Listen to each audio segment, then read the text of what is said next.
qué interesante conferencia, espero que la disfrutemos, pues, y estamos atentos a sus preguntas, dudas, respuestas y comentarios. Doctor, el público es suyo. Buenas noches con todos. El día de hoy el tema es shock en el recién nacido. Les saluda Jaime Samuel Rodríguez Guapaya, desde el Callao, en el Perú. Y vamos a dar inicio a la conferencia. Gracias por estar aquí presentes. Bueno, el shock neonatal es un estado fisiopatológico que se caracteriza por hipoxia celular e hipoperfusión tisular, ¿no? Debido a reducción en el suministro de oxígeno o bien por un incremento en el consumo de oxígeno o utilización inadecuada del oxígeno. La hipoxia celular va a dar lugar a metabolismo anaerobio, acumulación de lactato y acidosis metabólica, ¿no? Como consecuencia de esto. La acidosis metabólica interfiere con la función de células y órganos y si no es tratado oportunamente, pues va a dar lugar a muerte celular, ¿no? La hipoperfusión tisular causa disfunción endotelial, activación de cascadas, ¿no? Inflamatoria y antiinflamatoria, activación de procesos submolares locales que van a provocar una mayor alteración de la microcirculación y un empeoramiento de la injuria tisular, ¿no? Si estos procesos no son tratados inmediatamente, pues finalmente todo esto va a desencadenar en colapso circulatorio, falla orgánica y muerte, ¿no? El shock inicialmente es posible controlarlo, revertirlo, pero las medidas y el reconocimiento tienen que ser inmediatos para lograr solucionar y revertir el shock, ¿no?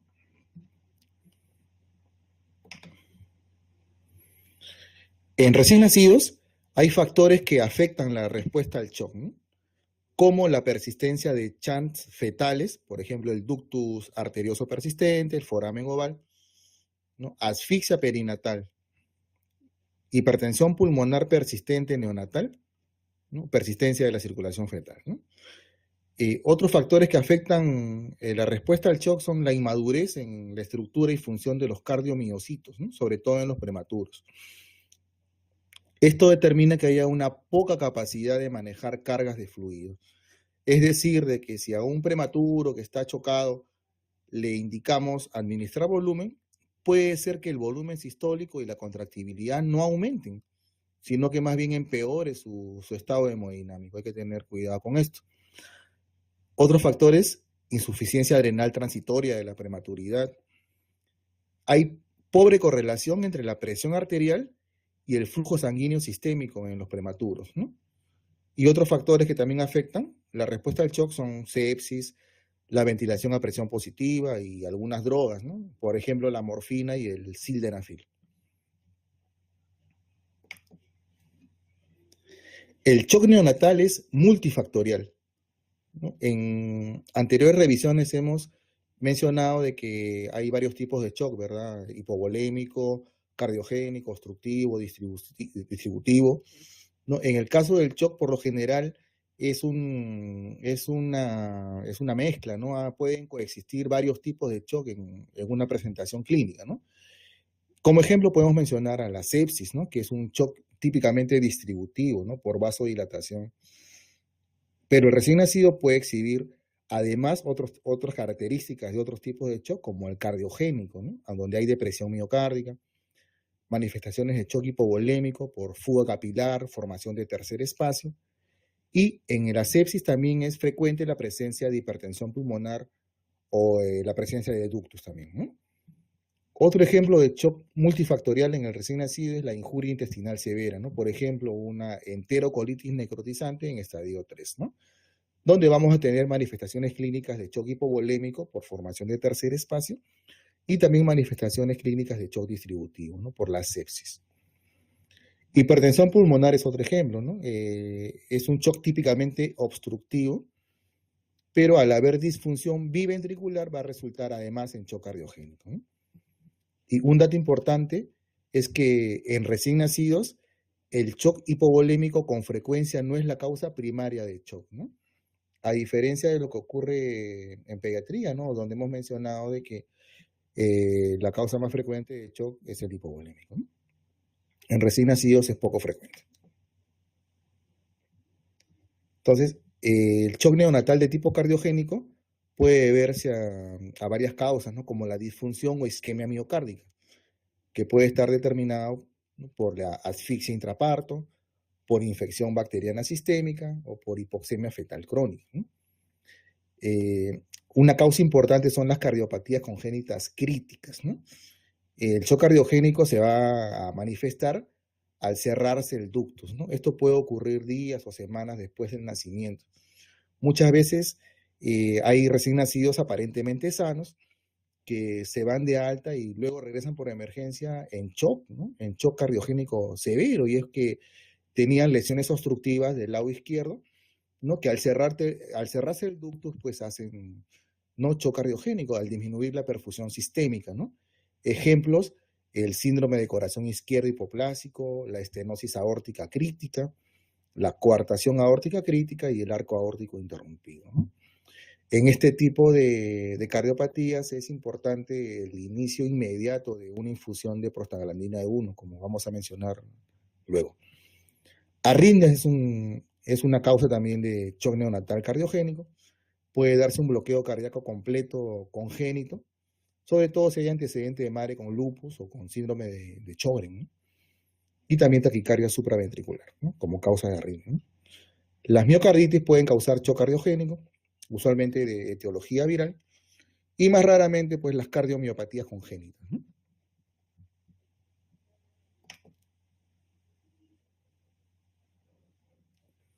Bueno, el diagnóstico clínico en shock neonatal, bueno, se basa en la presencia de signos y síntomas tales como taquicardia, hipotensión, signos de hipoperfusión y la presencia de acidosis metabólica con lactato elevado, ¿no? Taquicardia es lo más característico, ¿no? Es el principal mecanismo compensatorio, pero hay que tomar en cuenta de que en algunos casos, en lugar de taquicardia, podemos encontrar bradicardia. Por ejemplo, en prematuros puede ser una manifestación precoz de shock, ¿no? Y en los recién nacidos a términos, al igual que en los niños, es un signo tardío, ¿no? Encontrar bradicardia es porque ya se agotaron todos los mecanismos de reserva compensatorios, ¿no? Hipotensión, igual que en pediatría, generalmente es un hallazgo tardío, ¿no? Pero hemos mencionado también de que la presión arterial no es indicativa de flujo sanguíneo, ¿no? Hay que tomar en cuenta de que la presión arterial no es un indicador fiable de que el paciente tenga una perfusión adecuada, ¿no? Y en general se considera que en el prematuro extremo la presión arterial media mínima debe ser mayor de 30 milímetros de mercurio, ¿no? Signos de hipoperfusión también nos orientan al diagnóstico clínico de shock. Por ejemplo, la presencia de extremidades frías, acorcianosis, palidez y un llene capilar lento, ¿no? Característicamente mencionan mayor de 4 segundos, es indicativo de shock. Y la acidosis metabólica, ¿no? Con lactato elevado. El lactato es un marcador de hipoperfusión tisular. También nos indica la severidad del shock y la respuesta al manejo, ¿no?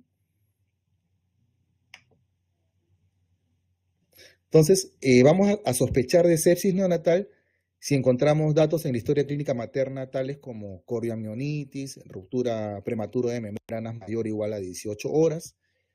Vamos a sospechar sepsis si es que tenemos clínica sugestiva en el recién nacido, como la presencia de taquicardia, taquipnia, signos de distrés respiratorio, apnea, si el paciente tiene pobre alimentación, hipotonía, sensorio alterado, o si presenta oliguria, ¿no? Bueno, la sospecha de sepsis también se va a ver sustentada en caso encontremos alteraciones en el hemograma, ¿no? Sobre todo si hay leucocitosis o leucopenia, ¿no? Ahora vamos a dar datos un poco más sobre este aspecto. Y también el índice de inmaduros totales mayor de 2, ¿no?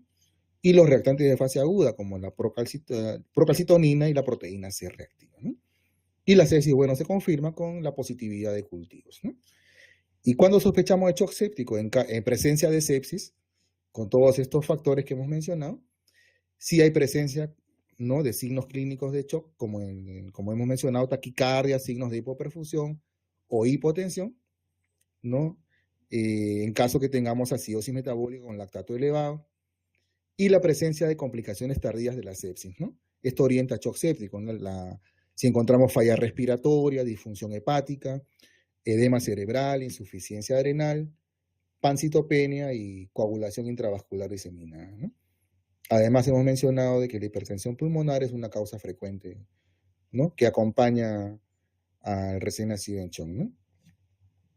Su presencia es común, ¿no? Hipertensión pulmonar en el recién nacido con shock. Entonces, los cultivos, si es positivo, confirma el diagnóstico, ¿no?, de sepsis neonatal, ¿no? Aislamiento del agente causal de un sitio normalmente estéril, ¿no? Estamos hablando de sangre, líquido cefalorraquídeo, orina, líquido pleural, articular o peritoneal, ¿no? Entonces, si tenemos un cultivo positivo, esto confirma ¿no?, el diagnóstico de sepsis neonatal, ¿no? Un dato importante es de que la infección urinaria en recién nacidos no ocurre en las primeras 72 horas, ¿no? Infección urinaria no es una causa de sepsis de inicio precoz, por lo tanto no se debe incluir una muestra de orina si se sospecha de sepsis, ¿no? Para optimizar el diagnóstico, para, ¿no?, mejorar el rendimiento del cultivo, hay que tomar una muestra con cantidad adecuada, ¿no? Se menciona que para el hemocultivo debe ser de mínimo 1 mililitro. Y se debe hacer venopunción de 2 lugares separados, ¿no?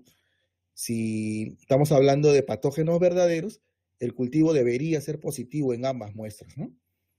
Si el recién nacido tiene un catéter venoso central, hay que tomar una muestra para cultivo de sangre periférica y otra muestra tomada del catéter venoso central, ¿no?, para poder diferenciar bacteriemia periférica de una infección relacionada al catéter, ¿no? Otro dato importante es que algunos microorganismos pueden ser solo detectados en el líquido cefalorraquídeo y no en la sangre. Por lo tanto, en recién nacidos sintomáticos se debe incluir una punción lumbar, ¿no? Entonces, como la positividad de los cultivos es en un 30 a 40% de los casos, pues también debemos de sospechar, de plantear el diagnóstico usando pruebas no relacionadas o independientes del cultivo, ¿no? Dentro de estos, pues tenemos el recuento de leucocitos, un hemograma, ¿no? Una leucocitosis mayor de 20.000 o una leucopenia menor de 5.000 son sugestivos, ¿no? La relación inmaduros neutrófilos totales mayor de 0.2 también es sugestiva de infección bacteriana. Pero hay que tomar en cuenta que estos valores del hemograma son dinámicos en las primeras 12 horas de vida, por lo tanto, se debe hacer un control de preferencia seriado, varios hemogramas, después de las 24 horas, ¿no? Y de esa manera tiene mayor utilidad, ¿no? El principal beneficio del hemograma en el diagnóstico de sepsis neonatal es su valor predictivo negativo. Es decir, que si tenemos varios hemogramas seriados normales, típicamente 3 mencionan, 3 hemogramas normales, hace que sea improbable que el cultivo salga positivo. Hay buena correlación en esto, ¿no? Tiene un buen valor predictivo negativo, pero poca especificidad, ¿no? Es de utilidad el hemograma, pero no es lo suficientemente sensible o específico para dar un diagnóstico confirmatorio, ¿no? Solo de sospecha. Y además tenemos los reactantes de fase aguda, ¿no?, como la proteína C reactiva y la procalcitonía, ¿no? Igual que en el hemograma, las mediciones seriadas mejoran la detección, ¿no? Y lo ideal sería medir la proteína C reactiva junto con otros biomarcadores, como la procalcitonina y la interleuquina 6, ¿no? Tienen un alto valor predictivo negativo para justificar la suspensión de antibióticos, ¿no? Si es que la situación clínica lo ameritaba y haciendo la evaluación de factores de riesgo, no decidimos iniciar empíricamente los antibióticos, estos reactantes de fase aguda pues nos van a guiar en caso se pueda suspender el antibiótico, ¿no? Y otros biomarcadores que se están investigando son el factor de necrosis tumoral alfa, la aptoglobina, el fibrinógeno, marcadores proteómicos en el líquido amniótico y marcadores de superficie como el CD14, presepsina, y el CD64 en neutrófilos, ¿no? Que todavía todo eso está en investigación. Estudios adicionales que podemos solicitar de acuerdo al caso en recién nacidos, ¿no? Con shock. Radiografías, ¿no? De tórax en caso tengamos sospecha de neumonía o en caso de un neumotórax como causa de shock, para evidenciar cardiomegalia o congestión venosa pulmonar, ¿no? Que nos esté indicando, por ejemplo, de una insuficiencia cardíaca o un shock cardiogénico, ¿no? Radiografías de abdomen en caso sospechemos de una enterocolitis necrotizante o de un bolo, ¿no? El ultrasonido también es de utilidad en recién nacidos, sobre todo el ultrasonido cerebral en caso estemos sospechando de abscesos o ventriculitis en un recién nacido con meningitis o sangrado cerebral, ¿no? Ultrasonido renal en caso que tengamos una sepsis, punto de partida urinario, una sepsis tardía, ¿no? Y la ultrasonido de abdomen también nos es de utilidad, ¿no? Y en recién nacidos también se está utilizando mucho lo que es la ecocardiografía funcional, ¿no? O enfocada, que nos va a dar ayuda en diferenciar el tipo de shock predominante en el recién nacido, nos va a guiar el manejo y monitorizar la respuesta a fluidos y vasoactivos, ¿no? La ecocardiografía también nos va a ayudar para evaluar el flujo en vena cava superior, ¿no? Que en todas las guías que he revisado mencionan de que hay que tratar de mantenerlo en por lo menos 40 mililitros por kilo por minuto, ¿no? Ya que esto indica un adecuado flujo sanguíneo cerebral, ¿no? Si tenemos menos de este valor de flujo en vena cava superior, se asocia a hemorragia intraventricular y déficit en el neurodesarrollo, ¿no? La ecocardiografía enfocada también nos va a ayudar a evaluar la contractilidad y la presencia de chant a través del ductus, ¿no? Y bueno, si tenemos al especialista que nos apoye en ecocardiografía avanzada, pues hay que evaluar el gasto cardíaco, evaluar la función sistólica y diastólica y la presencia de cardiopatía estructural, ¿no? Sobre todo si son cardiopatías complejas o cardiopatías también ductus dependientes, ¿no? Un dato importante que encontré fue el monitoreo predictivo, ¿no? Ya que en el monitoreo convencional, en la UCI neonatal, las alteraciones en los signos vitales por lo general son detectables una vez que el recién nacido presenta compromiso hemodinámico significativo y se encuentra ya en sepsis establecida o en shock, ¿no? Entonces, una alternativa para poder identificar recién nacidos de alto riesgo y detectar la enfermedad en estadios iniciales es justamente lo que mencionamos acá, el monitoreo predictivo, ¿no? Entonces, ¿cómo se hace esto? Bueno, se identifican recién nacidos de alto riesgo a través de puntajes o scores de riesgo, y un monitor especial analiza latido a latido el trazo del electrocardiograma para detectar a través de un algoritmo matemático si existen alteraciones en la variabilidad de la frecuencia cardíaca y desaceleraciones transitorias, ¿no? Esto el monitor lo va analizando, lo va midiendo latido a latido, ¿no? Y entonces estas alteraciones sutiles, ¿no? Y indetectables con el monitoreo convencional, este tipo de monitoreo ya lo se pueden reconocer, ¿no? ¿No? Antes que aparezcan otros síntomas clínicos, ¿no? Antes que aparezca apnea, antes que aparezca hipotermia, antes que aparezca hipotensión o taquicardia, ¿no? Entonces, inclusive el índice que mencionamos aquí, el índice HRC, o características de la frecuencia cardíaca, o HERO también lo menciona, Heart, corazón, ¿no? Rate Observation, ¿no? Observación de la frecuencia cardíaca, ¿no? Este score traduce los cambios en la frecuencia cardíaca que se presentan en estadios muy iniciales, ¿no? Y permite identificar recién nacidos con alto riesgo de desarrollar sepsis en las siguientes 24 horas. O sea, nos estamos adelantando, digamos, al deterioro evidente, ¿no? Entonces, este índice, estos monitores van a alertar al equipo médico para que evalúe al recién nacido inmediatamente y de acuerdo a esto pueda decidir si es necesario el inicio de antibióticos, el monitoreo hemodinámico avanzado, por ejemplo, con NIRS, ¿no? ¿Se acuerdan que mencionábamos la espectroscopía cercana al infrarrojo o ecocardiografía enfocada o avanzada para poder iniciar fluidoterapia, vasoactivos y de esta manera evitar la progresión clínica al shock, ¿no? Entonces, es muy interesante esto del monitoreo predictivo. Ya hay bastantes estudios publicados al respecto.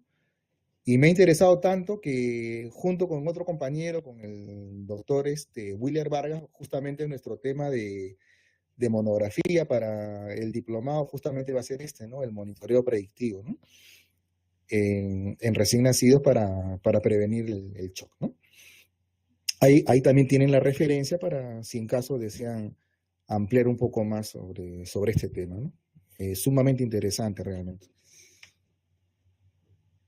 Entonces, aquí tenemos el algoritmo de manejo del shock, ¿no? Justamente mencionaba el doctor Rivera, publicado recientemente por el American College of Critical Care. Entonces, en el minuto 0 vamos a hacer la identificación, ¿no? Del recién nacido con perfusión disminuida, con cianosis o con dificultad respiratoria, ¿no? Las primeras medidas son mantener la vía aérea, establecer un acceso venoso, ¿no? De acuerdo a las guías de reanimación neonatal, ¿no? Ya a partir del minuto 5 ya debemos estar administrando fluidos, ¿no? 10 mililitros por kilo de cristalóide isotónico, o si se dispone, pues, de coloides, ¿no? Hasta un máximo de 40 mililitros, ¿no? Hasta lograr mejorar la perfusión o hasta que aparezcan signos de congestión, ¿no? En el que ya hay que detener la fluidoterapia, ¿no? En este punto hay que corregir la hipoglicemia y la hipocalcemia si están presentes, iniciar antibióticos, fíjense en qué minuto estamos de manejo, ¿no? Iniciar los antibióticos muy precozmente, ¿no? Y mencionábamos también hay que iniciar prostaglandinas, prostaglandina E1 en infusión, hasta descartar una lesión cardíaca dependiente de ductus, ¿no? A través de una ecocardiografía, ¿no? Pero hasta no tener diagnóstico, bueno, y hay signos clínicos que hagan sospechar de una cardiopatía dependiente de ductus, hay que iniciar, ¿no? la infusión de prostaglandina E1, ¿no? ¿Qué signos clínicos? Por ejemplo, hepatomegalia, cianosis, ¿no? Soplo y un diferencial de presión entre extremidades superiores e inferiores, ¿no? Si a los 15 minutos de manejo el shock no lo hemos logrado revertir, pues se trataría entonces de un shock refractario a fluidos, ¿no? Y deberíamos iniciar dopamina y con o sin dobutamina, ¿no? Si tenemos un shock resistente a inotrópicos y también a fluidos, bueno, hay que titular epinefrina para tratar de revertir el shock, ¿no? Y si llegamos a los 60 minutos y no hemos logrado solucionar el shock, bueno, estamos frente a un shock resistente a catecolaminas, ¿no? En la siguiente parte del algoritmo, bueno, nos sugieren que debemos obtener una presión de perfusión normal, o sea, una presión arterial media menos la presión venosa central normal, una saturación venosa central de oxígeno mayor de 70, mencionábamos un flujo en vena cava superior mayor de 40 mililitros por kilo por minuto, o un índice cardíaco mayor de 3.3, ¿no? Litros por minuto por metro cuadrado. Vamos a mencionar luego el manejo de vasoactivos según el patrón hemodinámico, ¿no? Y también vamos a mencionar luego algo sobre el shock refractario, ¿no? Entonces, los objetivos del manejo del shock, ¿no? En la primera hora de resucitación, bueno, lo más importante en atención inmediata es restituir y mantener, ¿no? La permeabilidad de la vía aérea, mantener oxigenación y ventilación adecuadas, ¿no? Además, debemos tener una circulación normal, ¿no? Como objetivo, ¿no? ¿Y cómo evidenciamos esto? Sí, que tenemos perfusión y presión arterial normales, ¿no? Y también otro objetivo, ¿no? En la primera hora de manejo es obtener y mantener frecuencia cardíaca en límites normales, ¿no? Luego de la primera hora se mantienen estos objetivos y además se tienen otros objetivos como la saturación venosa central mayor de 70, un índice cardíaco mayor de 3.3 y un flujo en vena cava superior, una vez más mencionamos, mayor de 40 mililitros por kilo por minuto, ¿no? En cuanto a las metas terapéuticas, en la primera hora de manejo hay que tratar de obtener pulsos normales, perfusión normal en la piel, mejoría en la frecuencia cardíaca, normalizar el estado neurológico del paciente, una presión arterial normal, saturación de oxígeno de 90 a 95, que el diferencial entre la saturación de oxígeno pre y postductal sea menor de 5, ¿no? Que se resuelva la acidosis metabólica, obtener una diuresis mayor de 1 mililitro por kilo por hora y glucosa y calcio normales, ¿no? Y luego de la primera hora de manejo se mantienen estas metas y además hay que tratar de obtener un llenado capilar menor de 2 segundos, la saturación venosa central mayor de 70. En el caso que se disponga de ecocardio, bueno, ausencia de shunt de derecha a izquierda, ausencia de falla ventricular derecha, que el flujo en vena cava superior esté mayor de 40 mililitros por kilo por minuto y un índice cardíaco normal, ¿no? Un INR normal, o sea, hay que corregir alteraciones en la coagulación, obtener lactato y anion gap normales y, muy importante esto, que la sobrecarga hídrica sea menor de un 10%. O sea, no, una meta terapéutica es no pasarnos de líquidos en el manejo del shock en el recién nacido, ¿eh?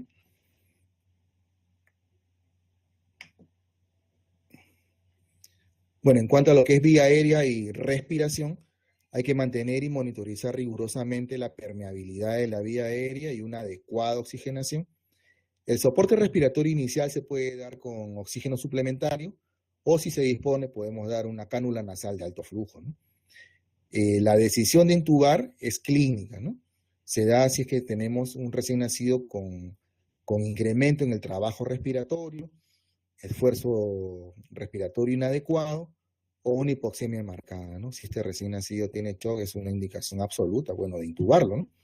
Pero hay que tener en cuenta que los fármacos que usamos para sedación, analgesia e inclusive la misma ventilación a presión positiva pueden reducir la precarga, ¿no? Así que siempre que sea posible hay que dar fluidos y vasoactivos previo a la intubación. Hay que tener a mano atropina para evitar bradicardia y hay que dar un uso juicioso de analgesia, ¿no? Con fentanilo, ¿no?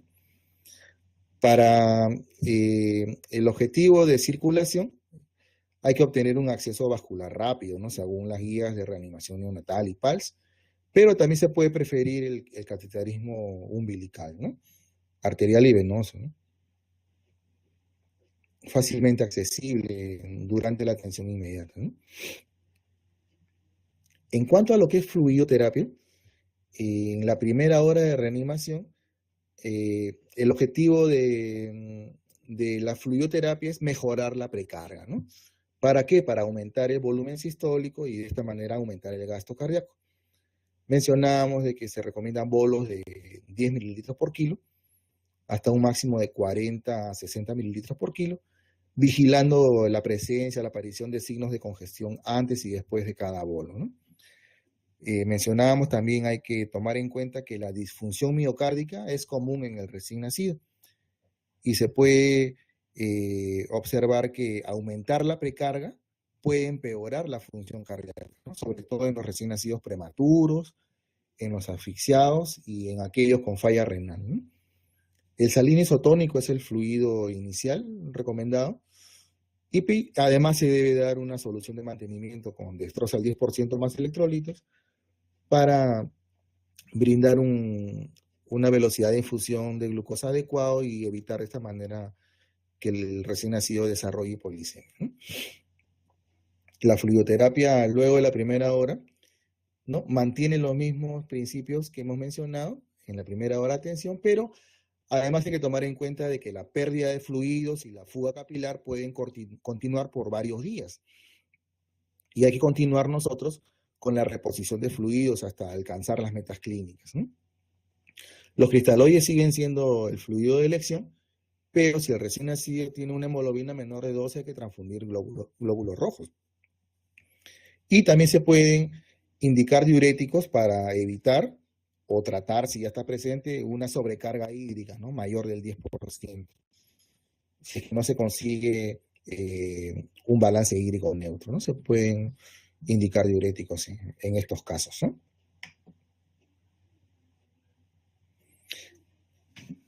En cuanto a la antibiótico terapia inicial o empírica, si tenemos sospecha de sepsis neonatal de inicio precoz, podemos indicar ampicilina más un aminoglucósido, usualmente gentamicina, ¿no? Las cefalosporinas de tercera o de cuarta generación se reservan para meningitis, ¿no?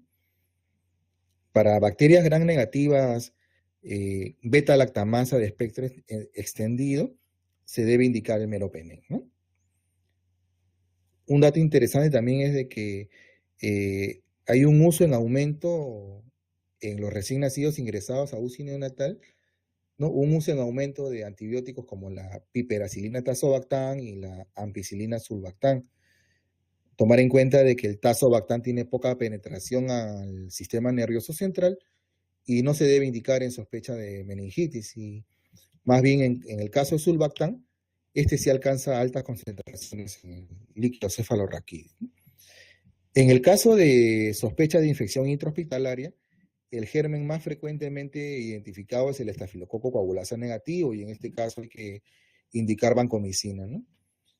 Gérmenes menos frecuentes, intrahospitalarios, pues el estafilococo aureus y bacterias gram negativas.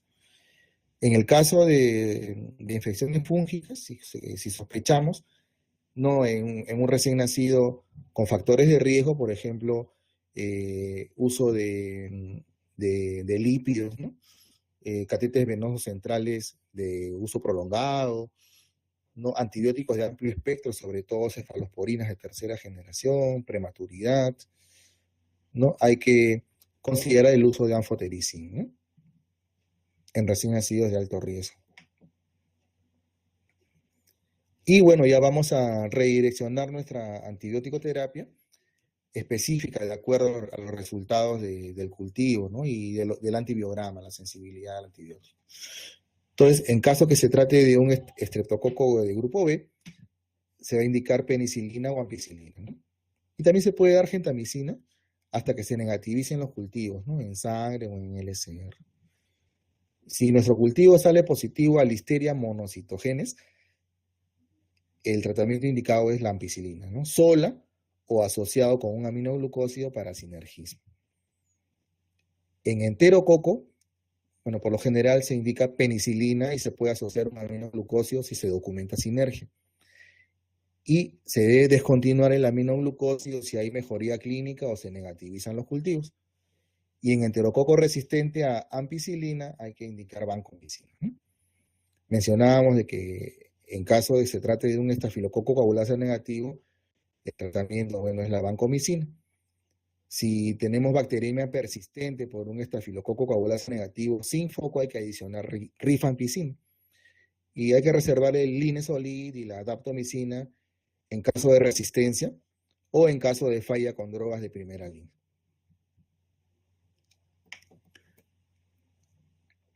Si el cultivo sale positivo a enterobacterias, se puede indicar ampicilina si es sensible o un aminoglucósido, ¿no?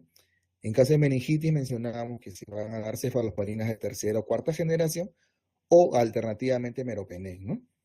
Y en los casos de gérmenes beta-lactamasa de espectro extendido, el carbapenem es la indicación, ¿no? Pero se pueden considerar el CFP. En el caso de infección por anaerobios, los medicamentos indicados son la clindamina o ampicilina sulbactam o metronidazol, ¿no? Si hay implicación del sistema nervioso central, el metronidazol sería el medicamento ¿no? de primera elección ahí, ¿no? Y en los casos de candidiasis invasiva con sospecha de meningitis, el medicamento que debemos indicar es la anfotericina, ¿no? Opciones en candidiasis hepática o esplénica, bueno, la anfotericina liposomal y una equinocandina, ¿no? Como la caspofungina, ¿no? Pero el fluconazol puede ser también efectivo, ¿no? En hongos susceptibles. Algo más de antibiótico terapia, ¿no? El uso inapropiado o excesivo de antibióticos se correlaciona con la aparición de organismos multidrogos resistentes, infecciones endémicas o epidémicas, candidiasis invasivas, enterocolitis necrotizante, sepsis de inicio tardío o inclusive la muerte del recién nacido, ¿no? Por lo tanto, hay que reevaluar continuamente la indicación del antibiótico. Si aplica, se debe desescalar, o sea, bajar el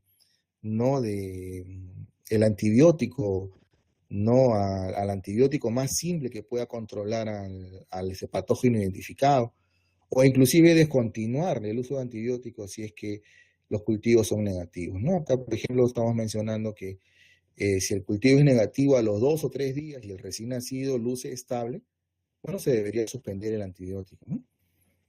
La duración del antibiótico debería darse hasta negativizar los cultivos o hasta que obtengamos recuperación clínica de nuestro paciente, ¿no?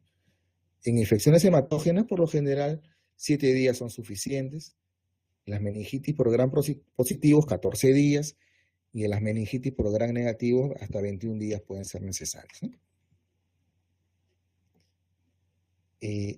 La hidrocortisona está indicado en el recién nacido con shock refractario a fluidos y vasoactivos, ¿no? La hidrocortisona mejora la hemodinámica, facilita el destete de vasoactivos. Es una alternativa a la dopamina en el tratamiento de la hipotensión en recién nacidos con muy bajo peso al nacer. Debemos indicar hidrocortisona además en recién nacidos con insuficiencia adrenal conocida o ante la sospecha de esta, ¿no? De una insuficiencia adrenal. Hipoglicemia es un efecto secundario a corto plazo con el uso de hidrocortisona.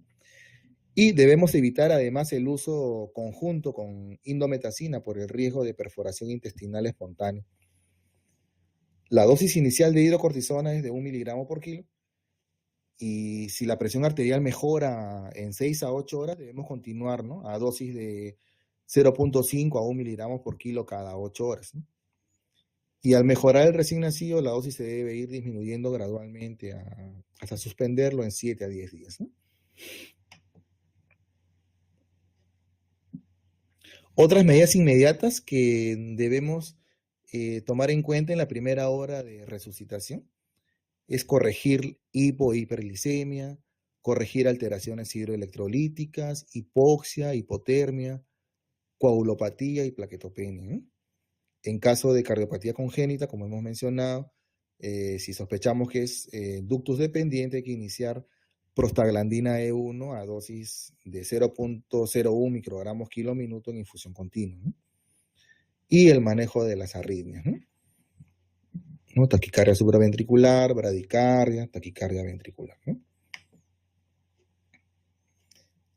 En cuanto a la hipertensión pulmonar persistente neonatal, bueno, el óxido nítrico inhalado es el tratamiento de primera elección, vasodilatador pulmonar selectivo. Si no disponemos de óxido nítrico inhalado, hay que hiperoxigenar con oxígeno al 100% y alcalinizar al paciente con bicarbonato, ¿no? Hasta un pH de 7.50. La hipertensión pulmonar puede revertir cuando la acidosis es corregida, ¿no? Además, hay que dar hiperventilación leve para producir alcalosis respiratoria hasta obtener una saturación de 100% y una diferencia menor de 5 entre la saturación pre y postductal, ¿no? Además, se pueden indicar terapias de respaldo como la milrinona, el hilopros inhalado y, bueno, el ECMO finalmente, ¿no? Que es de elección en pacientes con hipertensión pulmonar refractaria y sepsis, ¿no? En cuanto a lo que es soporte hemodinámico, en la primera hora de reanimación, en shock severo por lo general se requiere soporte cardiovascular, ¿no? Durante la fluidoterapia. Se recomienda inicialmente la dopamina a dosis baja, menor de 8 microgramos kilo minuto, y dobutamina, ¿no? hasta 10 microgramos por kilo por minuto, ¿no? Si tenemos un recién nacido con shock refractario a dopa y dobuta, bueno, en este caso hay que indicarle epinefrina, ¿no?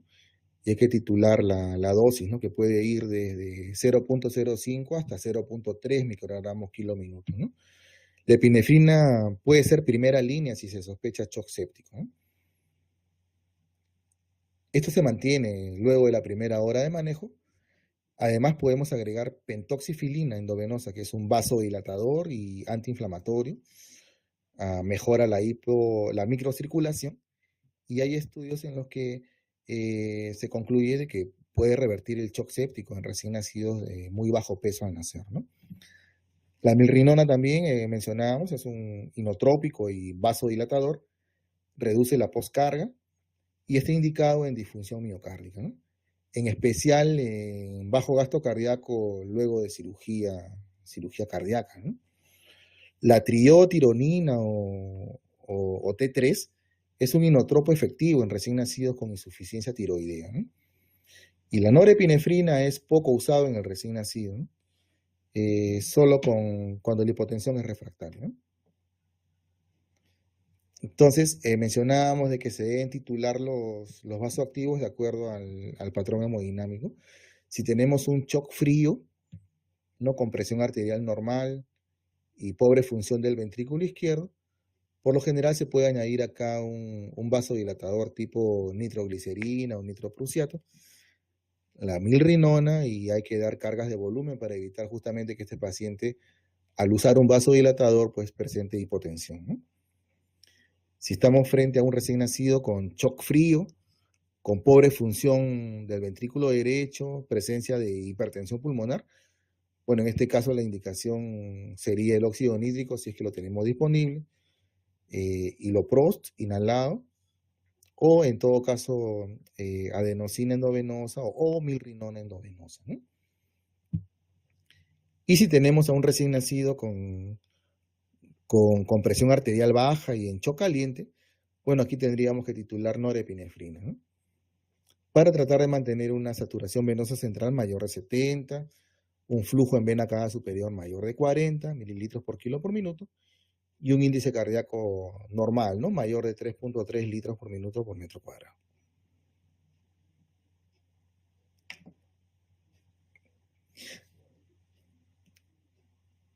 Y si el choque es refractario a todas estas medidas que hemos venido mencionando, hay que también sospechar si la presencia de morbilidad no identificada que requiere tratamiento específico, ¿no? Por ejemplo, si tenemos una cardiopatía cianótica u obstructiva, bueno, mencionábamos, hay que iniciar infusión de prostaglandina 1, ¿no? Si tenemos un ductus críticamente grande, hay que, bueno, proceder al cierre del ductus, ¿no? Errores innatos de metabolismo, bueno, hay que evaluar respuesta a infusión de glucosa, insulina o scavengers de amonio. En caso de fusión pericárdica, una pericardiocentesis o una ventana pericárdica. Si el choque es ocasionado por un neumotora, bueno, hay que hacer una toracocentesis o un drenaje torácico, ¿no? Si el recién nacido presenta pérdida sanguínea continua, hay que transfundir y hacer hemostasia. Si es un recién nacido con hipoadrenalismo, bueno, mencionábamos que hay que dejarle indicado hidrocortisona endovenosa. Y en recién nacidos con hipotiroidismo, bueno, la triotironina es la indicación, ¿verdad? Y si se excluyeron estas causas, hay que considerar ECMO finalmente, ¿no?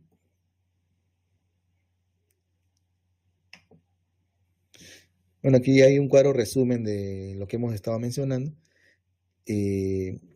Establecer la vía aérea, evaluar respiración y ventilación si es necesario, ventilar si es necesario, obtener un acceso venoso, preferentemente en 2 accesos venosos, tomar muestras para cultivo, electrolitos, gases sanguíneos, calcio, corregir hipoglicemia, iniciar antibióticos.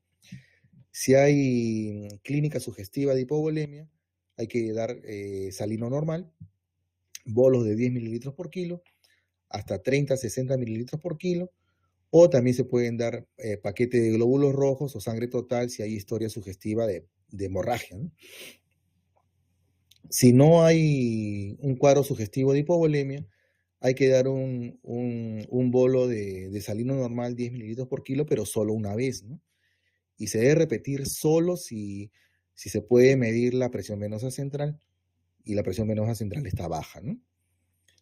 Luego hay que iniciar dobutamina o dopamina en caso el bebé esté hipotenso, 5 microgramos kilo minuto, considerar monitorizar la presión arterial, y los sinotrópicos se deben ir incrementando de 2.5 en 2.5 cada 5 minutos hasta un máximo de 15 microgramos por kilo por minuto, ¿no?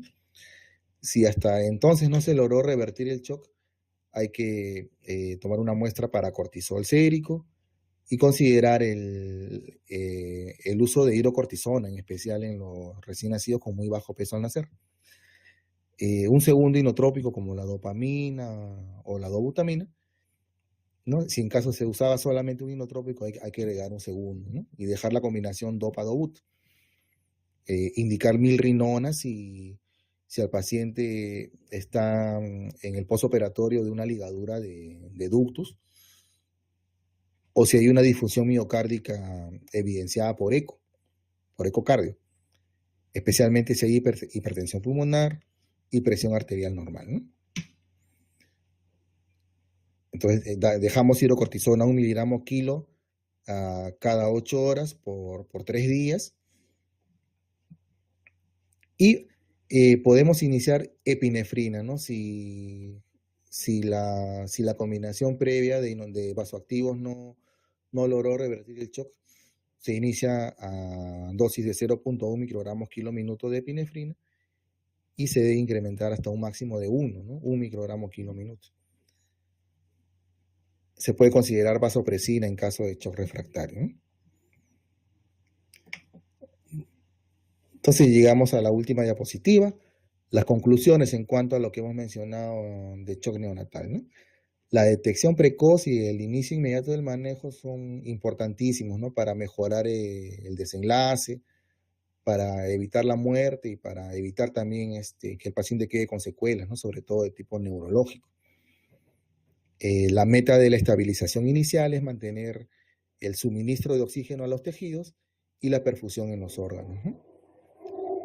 Y los elementos clave de la resucitación inicial son la estabilización en la vía aérea y el estado respiratorio, y conseguir un acceso vascular oportunamente, iniciar la fluidoterapia y los vasoactivos, administración inmediata, inicial de antibióticos, que luego se van a redireccionar de acuerdo a la evolución y los cultivos, y la última son las intervenciones específicas, ¿no? Según la causa subyacente, ¿no? Para tratar de revertir el shock refractario, como hemos mencionado. Y eso sería todo. Les agradezco mucho su presencia, vuestra atención. Y si hubiera algún comentario, alguna pregunta, algún aporte, pues les agradecería mucho, ¿no?